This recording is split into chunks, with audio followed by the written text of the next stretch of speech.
Donc cette présentation maintenant, ça concerne l'analyse du risque. Je vous ai beaucoup parlé de l'évaluation du risque. Or, maintenant, nous allons parler de l'analyse du risque. Est-ce que parmi vous, je suis sûr, oui, quelqu'un peut me dire la distinction qu'on peut opérer entre analyse du risque et évaluation du risque? C'est l'une des composants de l'analyse du risque. Évaluation. Il y a 3 étapes. C'est l'un des composants de l'analyse. Vous avez l'analyse, la gestion et la communication. Non? Presque. L'analyse comprend les 3 composantes qui sont la gestion, l'évaluation, la communication. Donc l'analyse, c'est le chapeau tout au-dessus. Ok, donc on va d'abord un peu parler du risque, voir un peu comment il peut naître. Nous allons donc alors voir plus en détail ces 3 composantes de l'analyse du risque qu'on vient déjà d'évoquer. Et on va rapidement voir un peu quel est l'intérêt qu'on peut avoir, aussi bien de la part de l'autorité compétente que de la part du secteur privé, de réaliser des analyses de risque. Alors, qu'est-ce que c'est? D'abord, on va établir une distinction entre risque et danger. Le danger, c'est tout facteur biologique, chimique ou physique qui peut entraîner une affection de la santé du consommateur ou de la qualité du produit. Il y a des sources diverses. Donc, qui peut entraîner. Donc, c'est potentiellement. Donc, c'est un danger qui peut entraîner un risque potentiel. Où sont ces sources de danger? Bon, elles sont tout au long de la chaîne alimentaire. Tout en amont, nous avons des émissions domestiques ou des émissions industrielles qui vont relarguer des polluants dans l'environnement, dans la mer, et donc les productions agricoles, les productions halieutiques peuvent être affectées par ces émissions. Nous avons également des pratiques agricoles qui peuvent introduire certains intrants de production auxquels des dangers sont liés. Il y a aussi tout ce qui est recyclage de déchets, comme les fumiers, les composts, qui peuvent comporter des dangers, qui vont donc rentrer dans la chaîne alimentaire, que ce soit dans la production végétale, que ce soit dans la production animale, ou que ce soit au niveau des captures pour les productions halieutiques. Elles rentrent dans la chaîne alimentaire, mais elles peuvent encore entrer ici au stade de transformation, au stade de stockage, au stade de distribution. Il y a de nouveaux dangers qui peuvent rentrer dans la chaîne alimentaire. Juste pour que les choses soient claires, je vais prendre un exemple. Si vous stockez certains produits comme les céréales ou des produits oléoprotéagineux dans des mauvaises conditions de température et d'humidité, vous avez des moisissures qui vont se développer et qui vont produire des mycotoxines. Ces mycotoxines, ça constitue un nouveau danger qui rentre dans la chaîne alimentaire à ce stade-ci, pas à ce stade-ci, à ce stade-ci. Voyez ? Plus tard, après la vente et la préparation au niveau des ménages, il y a encore des nouveaux dangers qui peuvent rentrer. On a parlé ce matin des HAP. Donc si vous cuisez de façon non contrôlée vos aliments qui sont carbonisés, eh bien vous introduisez un nouveau danger qui est les HAP qui vont contaminer vos viandes, vos poissons, etc. Il y en a pas mal qu'on ignore généralement. Est-ce que vous savez par exemple que tous les produits comme les fritures, les chips, les biscuits, peuvent contenir un contaminant qu'on appelle l'acrylamide, qui est produit au moment de la préparation, de la cuisson. Donc, en fait, comment des fritures ou des biscuits, qu'est-ce qu'il y a de commun entre ces deux modes de préparation? C'est qu'on porte à température élevée des aliments riches en hydrates de carbone en absence d'eau. Dans la friture, on est dans l'huile. Pour les biscuits, on est à température élevée et sans eau. Et dans cet environnement de température élevée en absence d'eau, il y a des réactions chimiques qui s'opèrent. Ça commence par des réactions de Maillard et puis ça se complexifie. Et ça peut donner naissance à des polluants comme l'acrylamide, qui est une petite molécule de quelques atomes et qui est un produit cancérogène assez inquiétant. Donc on voit qu'à tous les stades de la chaîne alimentaire, des dangers peuvent être introduits dans la chaîne alimentaire. Ce sont des dangers. Donc ici, ça illustre un peu. Donc là, on voit dans le domaine des pêches et de l'aquaculture. Donc ici, par exemple, au moment avant la transformation, hein, donc les poissons, est-ce qu'ils sont débarqués suffisamment rapidement pour éviter que la température ne s'élève trop haut. Donc il faut directement les mettre dans de la glace pour descendre la température. Même chose pendant le transport, il faut s'assurer que la température soit bien contrôlée. Pendant la transformation également, donc il y a toutes ces étapes-là. C'est surtout pour les dangers biologiques, évidemment, que ces mesures doivent être prises pour éviter la prolifération du danger. Mais d'une façon générale, il faut savoir que toute technologie engendre un risque. Donc ça veut dire que produire, transformer, distribuer des produits alimentaires, tout ça, ce sont des activités à risque. Et en plus, mettons-nous bien ça dans la tête, il ne s'agit pas de biens de consommation comme les autres, car des aliments, ils sont faits pour être ingérés. Et c'est une relation que, pas mal de sociologues ont étudiée, et il est clair que les consommateurs ne vont pas considérer leurs aliments comme ils vont considérer le stylo ou l'ordinateur. Donc le fait que les aliments sont ingérés et font partie constituante de notre corps par après, il y a même inconsciemment toutes sortes de mécanismes qui sont allumés en nous et qui font qu'on va être très vigilant pour la nourriture. Donc beaucoup plus vigilant que pour beaucoup d'autres dangers. Et donc cet aspect-là, il faut toujours bien le garder à l'esprit. Maintenant, le risque.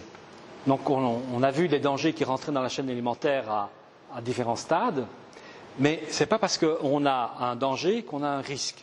La différence, c'est que en matière de risque, on va parler de probabilité qu'un événement défavorable ou un danger ou un dommage a de ses venir et de son impact. Donc le danger, c'est la qualité intrinsèque qui en soi ne pose pas nécessairement problème. Le problème ne va apparaître que si il y a une probabilité de contact ou d'ingestion de l'aliment qui contient le danger. Donc le risque, c'est quand il y a une exposition au danger qui est appréciable. S'il n'y a pas d'exposition, il n'y a pas de risque. Il y a un danger, mais il n'y a pas de risque. Alors, donc, ça veut dire que le risque est fonction de l'exposition. C'est la probabilité d'être dans une situation où les dommages pour la santé peuvent apparaître. Et je crois que cette image-ci, ici, l'illustre bien. À gauche, vous avez un danger. Tout le monde est bien d'accord qu'un lion, c'est très dangereux. Mais le lion à droite ne présente pas de risque parce qu'on n'est pas exposé, parce qu'il y a une barrière entre ce lion et nous, et donc le risque est maîtrisé. Ici, le risque n'est pas maîtrisé, il n'y a pas de barrière, et donc ce danger est réellement un risque, tandis qu'ici, ce danger ne présente pas de risque, pour autant que les barrières sont solides. Hein. Donc, voyez, retenez cette image. Danger, oui, c'est potentiel, mais risque, est-ce qu'on est exposé ou pas? Donc, c'est en fonction de la probabilité d'être exposé à ce fameux lion. Donc, on voit ça ici. Le risque, c'est une fonction de la gravité du danger. Le lion, c'est un danger très sérieux, mais aussi de l'exposition, de la probabilité d'être exposé. Deuxième point qui est très important, c'est qu'on verra à plusieurs reprises dans la suite de l'atelier qu'il y a une différence assez importante entre l'évaluation des dangers microbiologiques et des dangers chimiques. Pourquoi pensez-vous qu'il y a une différence vraiment fondamentale entre les deux?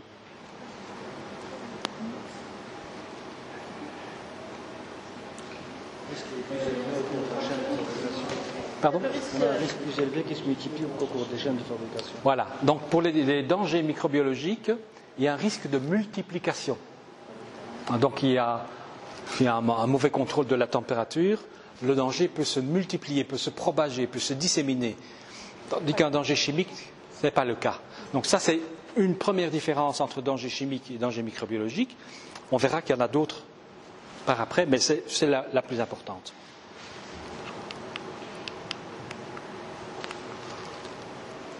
Alors maintenant, parlons de l'analyse des risques, AR.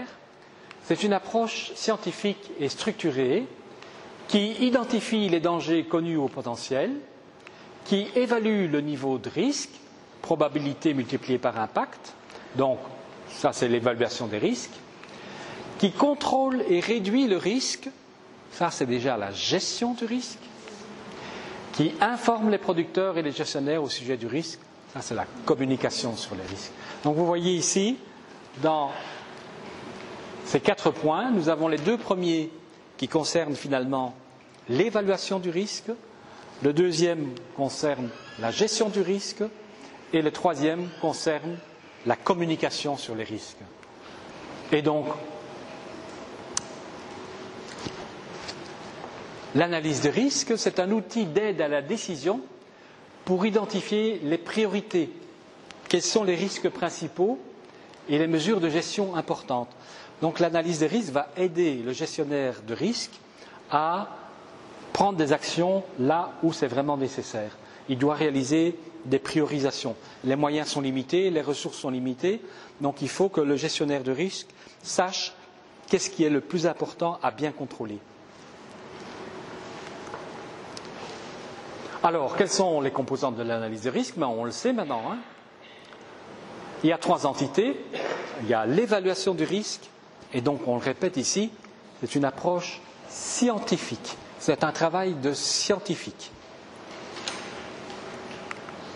On a la gestion du risque, ça c'est basé sur une politique.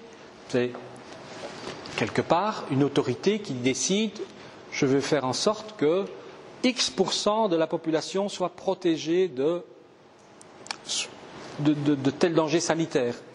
Donc ce sont des options politiques pour instaurer, par exemple, une politique de sécurité sanitaire, une politique de santé publique. Ça, c'est la gestion du risque. Et il y a bien sûr une communication sur les risques qui doit permettre l'échange d'informations.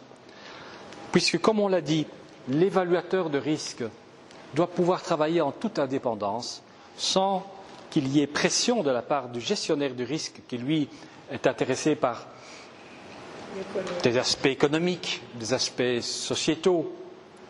Qu'est-ce que les journalistes vont raconter? Donc voilà, des trucs comme ça. Donc l'évaluateur de risque doit travailler en toute indépendance.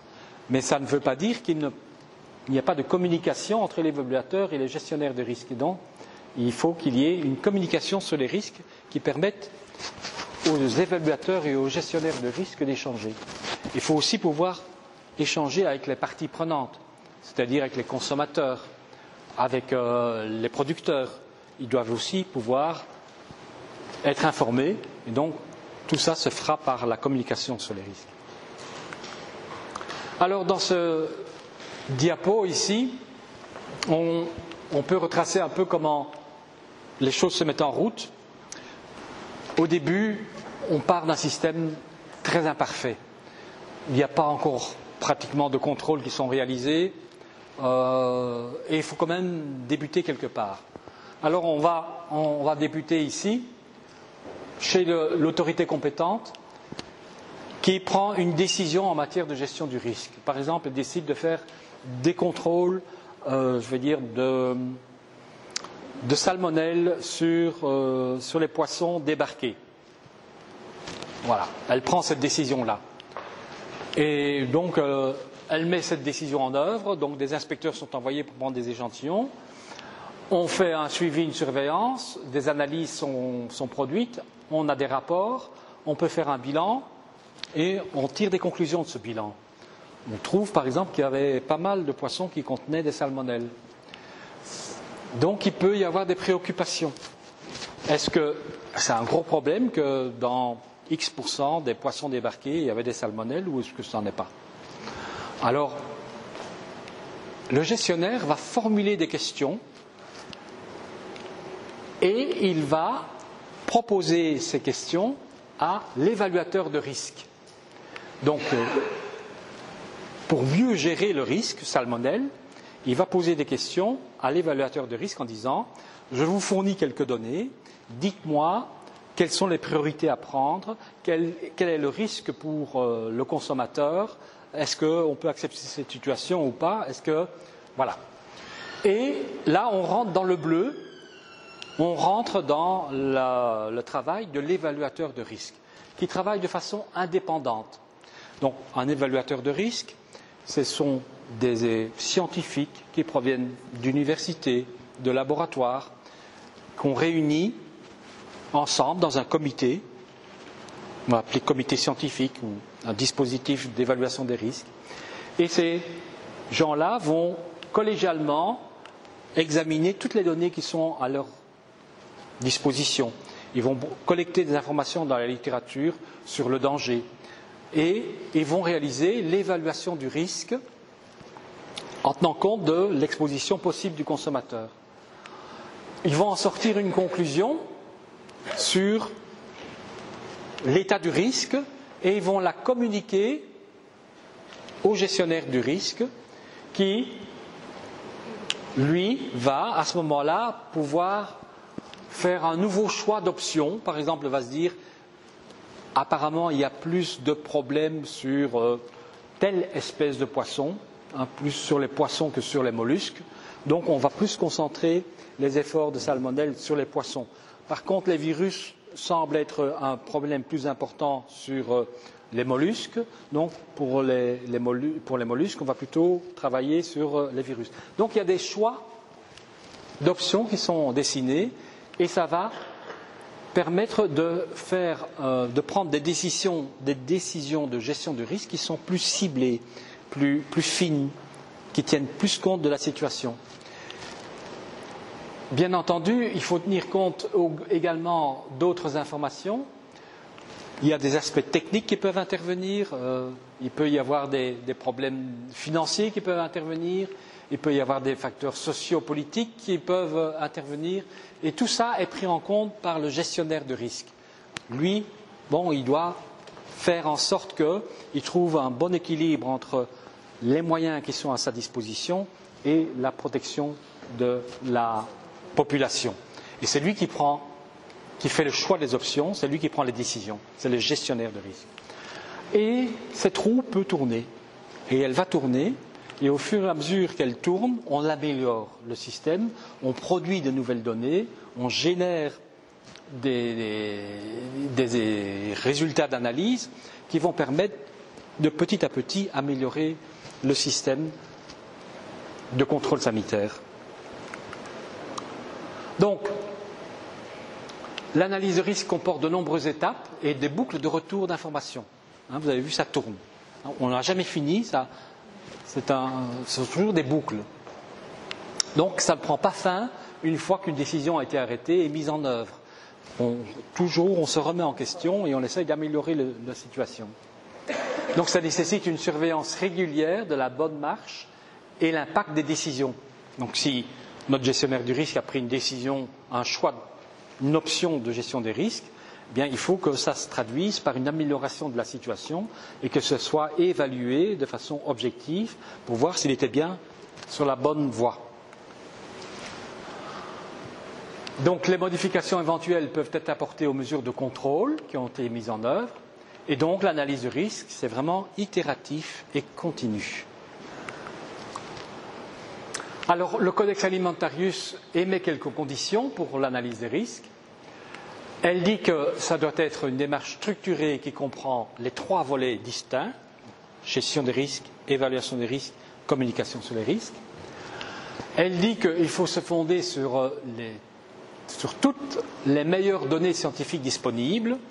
Donc, c'est pour ça qu'on a besoin des évaluateurs des risques qui sont des scientifiques bien au courant de la situation et qui se documentent à fond sur les dangers et les risques en question. L'analyse des risques doit être appliquée avec cohérence, par exemple, à des dangers de différents types et en fonction du pays. Donc, ça veut dire que je ne peux pas dire les produits, les composés chimiques, je n'ai pas de laboratoire pour faire ça, donc je ne vais pas m'en occuper, on va s'intéresser qu'aux dangers biologiques. Non, non, il faut être cohérent. Si les dangers chimiques représentent un risque plus important pour la population, il faut les prendre en considération également. Et on ne peut pas commencer à cloisonner et dire je veux juste me limiter à ça. Il faut une approche cohérente. Et le processus doit être ouvert, transparent et bien documenté. Donc le gestionnaire de risque doit pouvoir justifier pourquoi il a pris telle option, sur quoi il s'est basé pour prendre telle option. L'analyse des risques doit être très claire dans son traitement de l'incertitude et de la variabilité. Et nous allons voir que c'est un élément extrêmement important. On est toujours confronté à des gros problèmes d'incertitude et des gros problèmes de variabilité. Et il faut montrer comment on a essayé de prendre en compte ces incertitudes et cette variabilité dans les options qui ont été prises. Donc ceci, c'est probablement le plus difficile. C'est de prendre en compte l'incertitude et la variabilité des situations dans l'analyse des risques. Finalement, elle doit être appréciée et réexaminée au besoin à la lumière de nouvelles connaissances. On l'a dit, c'est un processus itératif. Alors, quelles sont les conditions essentielles? Il nous faut des responsables publics, des décideurs au niveau de l'élaboration des politiques et de l'opérationnel. Ce sont les gestionnaires du risque, c'est l'autorité compétente. Il nous faut les capacités scientifiques suffisantes pour conduire les évaluations des risques. Ce sont les académiques, les gens des laboratoires, les scientifiques. Il faut un soutien et une participation des parties prenantes, que sont les consommateurs, les industriels et les scientifiques. Donc, pour ça qu'il y a cette troisième composante de communication. La communication se fait entre évaluateurs et gestionnaires, mais également avec les parties prenantes. Qu'est-ce que le consommateur attend de nous? Qu'est-ce que les industriels peuvent faire, ne pas faire? Il y a un soutien et une participation qui sont nécessaires de leur part, et cela ne s'obtient que par la communication. Maintenant, quels sont les intérêts de cette analyse de risque? Les autorités ont tout avantage à faire de l'analyse de risque. Pourquoi? Parce que, en tout premier lieu, ça les force à avoir une politique sanitaire, c'est-à-dire d'avoir des objectifs et des priorités. Et tout commence quand même par là.